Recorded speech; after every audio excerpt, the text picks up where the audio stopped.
কিছুদিন আগে সন্ধ্যাবেলায় গিয়েছিলাম ছেলের পুজোর চটি কিনতে, কিন্তু চটি কিনতে গিয়ে এরম একটা চটি দেখবো সেটা আশা করিনি।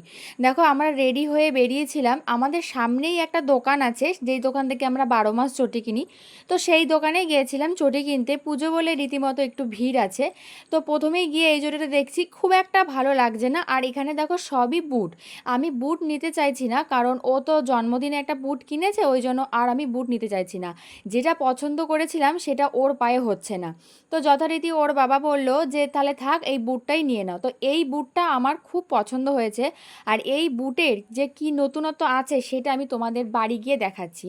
তো দেখো, এই বুটটা আমার খুবই পছন্দ হয়েছে। আর ওর পায়ে অনেকটা একটু বড়ই আছে, কিন্তু খুলে যাবে না, ওই জন্য আমি বললাম যে না থাক, তাহলে এইটাই নিয়ে নিই। তো চলো, আমি তোমাদেরকে দেখাই বাড়ি গিয়ে যে এটার নতুনত্ব কি আছে। তোমরা দেখতেই পাচ্ছ উপরে একটা গোল মতন আছে।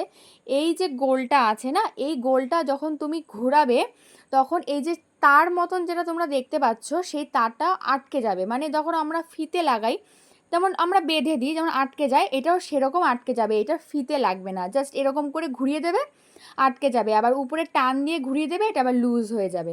আবার তোমরা চাইলে এটা খুলে ফিতে দিয়েও করতে পারো।